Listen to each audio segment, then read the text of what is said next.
This is Hot Drop, a podcast where sometimes I play the game too. This episode, we've got a gameplay breakdown featuring myself and Lemonjon. Enjoy. All right. So the plane here is heading towards Zarki, which is one of Dano's favorite drops, and it's a big favorite of mine as well. So we just kind of decide to wait it out and hit Zarki. The unfortunate thing with that is the safe zone doesn't usually agree with you, and if it's at the end of the plane, like, you only have a minute and a half to loot. But the good thing is there are a bunch of car spawns.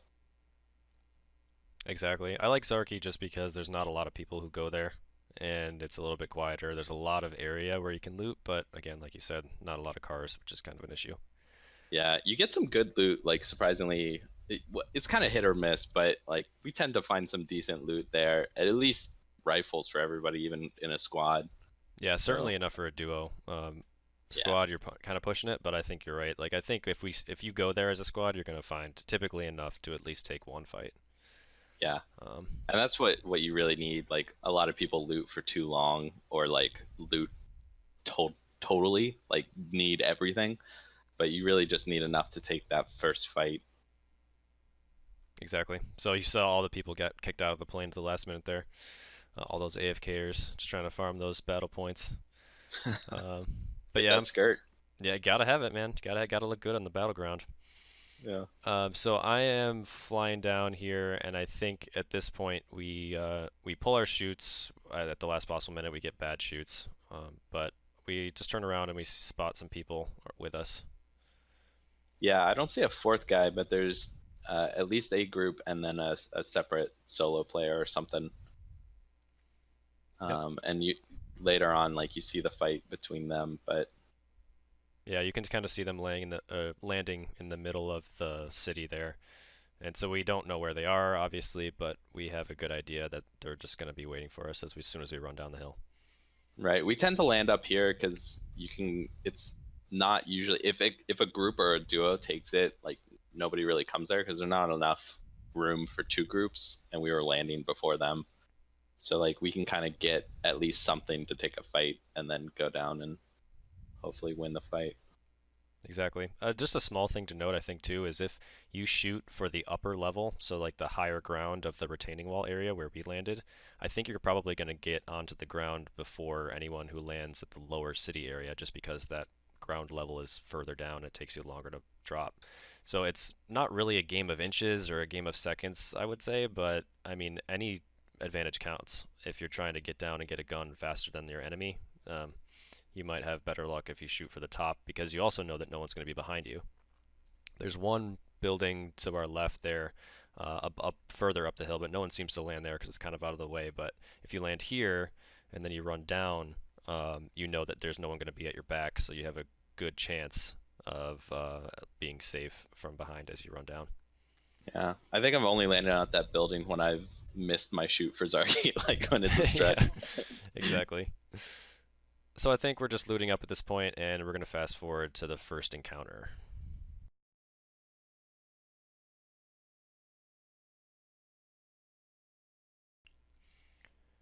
So now we're still looting up. Lemonjon's grabbing a red dot right from under me. Just kidding, not really. He's had it. And then I go into the house, and then I spot the mother of all weapons, the crossbow, and I'm having an internal struggle. The god bow. I'm having an internal struggle, and I think, okay, we got to do it. Let's make it happen. Well, luckily I took that red dot because you get a sight basically immediately with that crossbow. Exactly. It's so funny that you can replace that sight that has these markers on it with one that doesn't. I don't know why anyone would do that, but you have that option. So yeah, I grabbed the crossbow, and we're looking down into the city now because we know that there's people there, and I think John is probably just looting upstairs. So I'm kind of just covering him at this point.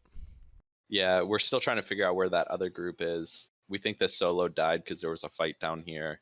You see Dano just checking out the open doors, trying to trace the path mentally, where the group might have gone. Exactly. At this point, you were counting out or calling out doors that were open, so I was trying to spot them. And then you also told me that there was an AK up here, so I grabbed that, and I was thinking, oh, I could replace it with my crossbow, replace it in the slot of the crossbow, or I could take both. So I ended up taking the AK and the crossbow, ditching my over-under. Yeah, best And of both worlds. best of both worlds, exactly. So I mean, we have a special bond with the crossbow. The first time they added it in the game, and the first time I picked up the gun, like I didn't know how to shoot it, and Dano and I were playing with a squad, and to test the crossbow out, and Of course, without test it. without Dano's permission, I might have taken a long range shot at Dano, trying to see kind of like what the drop off felt like, and that kind of thing.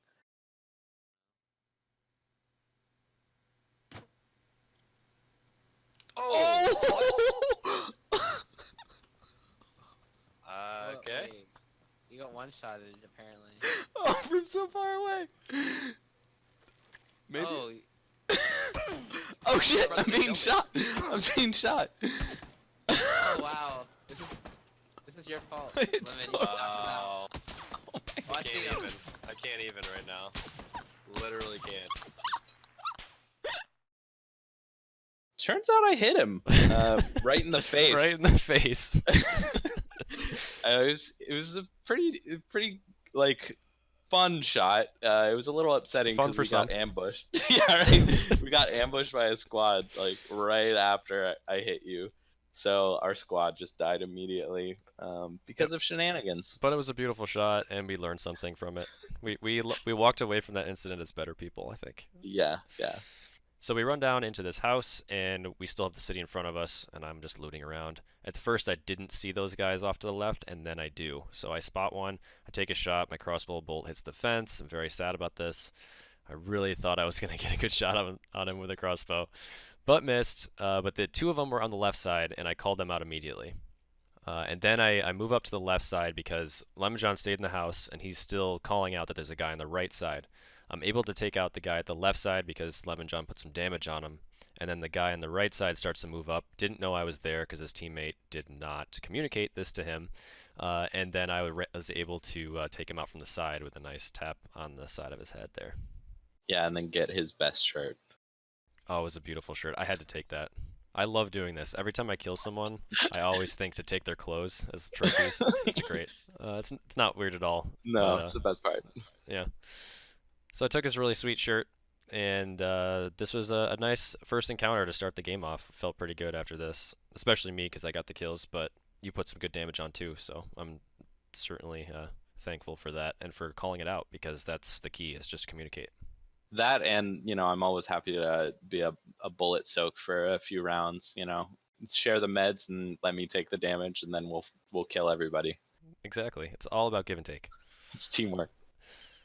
So now let's show it quick from Lemonjon's perspective.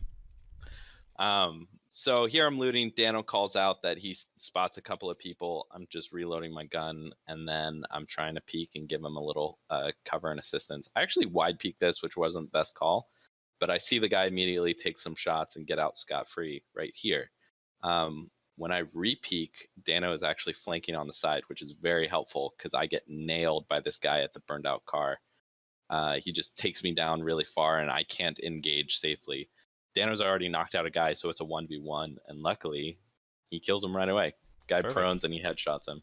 And you were hiding in the closet. Nice. Just bandaging up. I was amazed right there. You had some really nice shots on him, and they were just missing. Like, you had Yeah. a really good shot, really good angle. But also, that guy who was running up, the second guy, like, I couldn't see him at all. When you were getting those hits just now, I never saw him. So he wasn't running up at that point. He was behind the car. Like, if you slow down the video, you can see his helmet in a window of one of the burned out cars. Oh, I see. It was so so yeah, hard to see in this point of view. Totally. I had no idea where he was, like, as I was getting shot, which is why I retreated to the closet. I was like, I just need to stay alive and not put any more pressure on Dano. Totally understandable. Cool. That was good. So now with a good first fight under our belt, we just continue looting. No one else is really around Zarki because the town was at the end of the plane path. So we just loot around as much as we can and then head towards the next circle. No lie, the middle of this game gets a little boring. I have perfectly groomed fingernails. Oh, sick, man. Like perfectly. Could be a hand model. We'll get you in the run-in for that pretty soon. Sweet. So now we found ourselves in these houses, and we're grabbing a couple more rounds of ammo, and then we hear the plane flying overhead, and it's of course, the drop plane. So we're looking around in the sky, and we see 1 drop, 2 drop. We see 2 drops, and we're like, okay, these are close enough to get. So let's grab the car and make our way over there to try to find out what is going on inside those crates. Yeah, we had been. It was kind of a slow game after Zarky. Like we were kind of jonesing for a fight, and a drop sounded like a really fun way to get involved in something. Exactly. And we grabbed the car, and again, I'm not really too good at driving in first person, and of course, when you're paying attention to other things, you don't notice that you are out of gas. So we run out of gas, we hop out, and then we head towards the crates, and pretty soon we start hearing shots, and we know it's going to be hot, but there's a nice complex here that we can get into and set up and possibly get some sights on some people and get some shots on them as they go for the crate. Not only did you hear shots, but you heard actually silenced shots, which is the scariest thing to realize because it's so hard to find people when you're getting hit by a silencer. Exactly. And I thought the same thing because I have a silencer on my ump, so I put my 2X on it because I know that they're going to be in a decent amount of range. So we see a guy, get a few shots. I hit him a couple times, but I wasn't able to kill him, I don't think, here. And he's hopping around, and I'm just, shooting in his general direction. But we have the one drop on the right, 1 drop on the left, and we decide to focus on the drop on the right because it's closer to us. Yeah, we were still trying to decide whether we wanted to go for the drops, and then Dano sees this other group, and it's just kind of a no-go at that point. We were just trying to put out as much damage as we can. All the time, Dano's calling out their positions and trying to get me involved in the fight, but I don't want to shoot as much because I don't have a silencer, so it would give away our position like way more. Right, that's a really good point. I think a lot of people don't really realize how much the sound carries in this game. I think there's a chart somewhere I saw like a single sniper round can be heard from like 500 or 600 meters away unsilenced. It's a long way. Yeah. So I've got my ump, and I know from some research that you can't hear a silenced ump beyond 100 meters. Which is crazy. Which is crazy, yeah. That's the same as a VSS. So honestly, an ump and a VSS is essentially the same gun. Yeah. But yeah, so I get a lot of good shots at these guys who are, running in and around the shed. But we know that one guy had probably taken the crate that we're trying to get to. And the gas is starting to move very soon. We've got, 20 seconds or so. And we're thinking, okay, we should just get out of here. Yeah, there's not much we can do. We're kind of at a bad angle to take the rest of the fights. We haven't been able to down anyone. Dano's put out some good damage, but there was just too much cover for us to actually get any purchase. And I'm, sitting at about 66 rounds of ammo now, and I'm desperately trying to find some more because I'm trying to use the ump as much as possible just because it's silenced. And when you're in, especially a first-person game, the silencers, like we just said, are so key. So key to have. I just saw you switch your shirt and then realized that you switched it and switched back to it. That's perfect. You gotta have the shirt of your fallen enemies. You gotta like wear wear the blood. No. Yeah, smear it on your face. That's fine. So now we start to take off. We decide we gotta run it into the gas because from my perspective, you can see that the gas is right on my tail, and I think I do make it into this next circle without it kissing my butt there. The stressful thing about this is like we're pretty much in the open. There was no cover between those houses and this tree which I'm standing at. So if we had been picked off or like attacked by anyone, it would have been a rough fight like right away.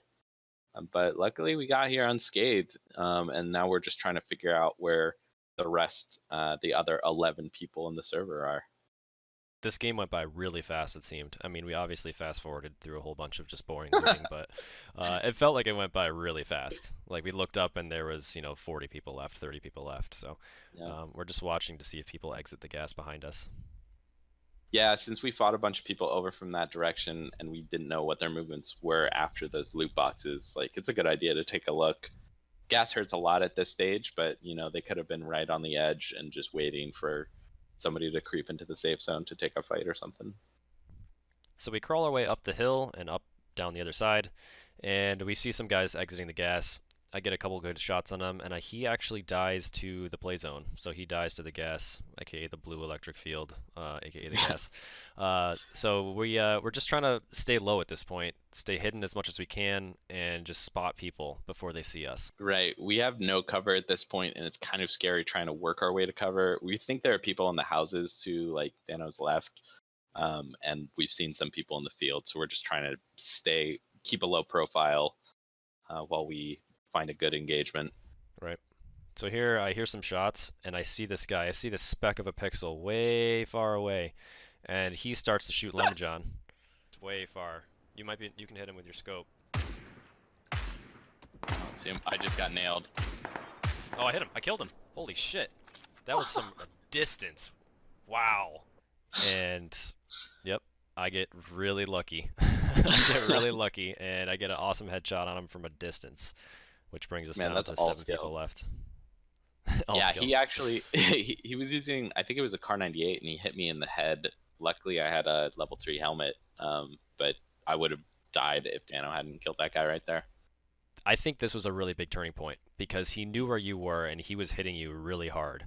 And I was able to rescue you by killing that guy. And if he had knocked you down, that would have put us in a horrible, horrible spot because I could never have picked you up because I would have been sitting there and waiting for him to pick me off, and then we would have been screwed. So I think that this was a key play of the game to be able to take that guy out from distance. Absolutely.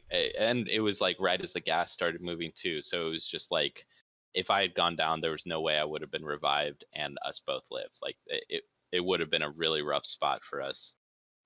But luckily, like you had the distance know-how to just take him out with that ump. And at the same time, I don't know if you noticed, but like 3 or 4 other people died at the same time. So suddenly there are 5 left with 2 of us alive.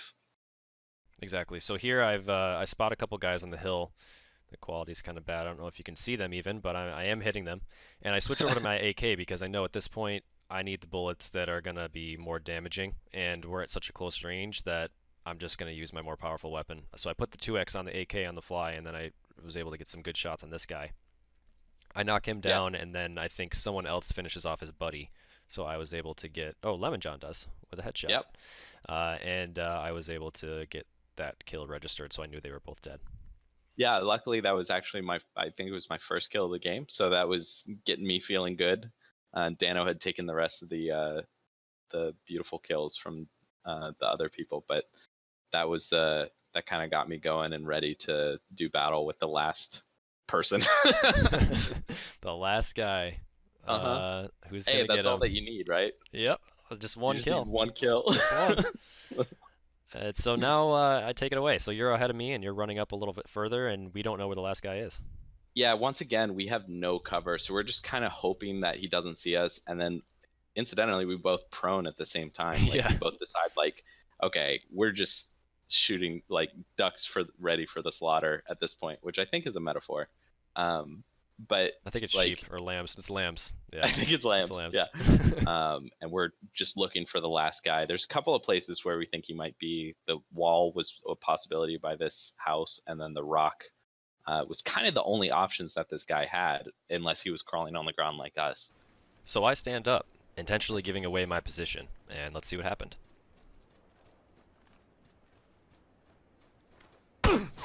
Where? I don't know. Rock. I'm down. TSS. Yeah, right side rock. Got him. Yes! Fuck yeah. Nice job. Yes! That was huge. Damn. Good job. We finally got a win. Finally. It wasn't amazing, but it was a win. At the end, it was good. This was a good 2 versus 1 scenario where I sacrificed myself as bait, and it ended up working out.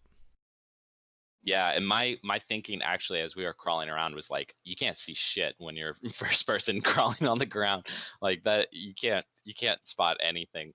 So my thinking as we were crawling there was like, okay, as soon as we get any whiff of this guy, like I need to stand up and take the fight, because otherwise we don't have any cover. We just need to take it and win it.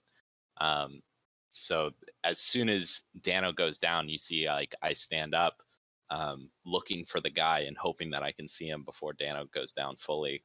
So Dano calls him out, and I know exactly where to aim. Right, and I knew we needed to find out where he was, and we had the numbers, obviously. So sometimes you do stupid stuff, like jump up and run around in an open field, if you trust your teammates. And I trusted you to hit those shots, and it worked out. Yeah, it was a good one. Yep, and then you get some sweet combat pants black as your prize. Well, awesome game. That was great, man. That was well played. It was a little bit slow in the middle, but I think the ending made up for it. Yeah, I mean, we got that chicken dinner, and I've been hungry. I hope you guys enjoyed this gameplay breakdown. Sorry we can't drop 20 kills per person every game, but hey, a win's a win. As always, follow me on Twitter @HOTDROP Podcast, and I'll see you in game.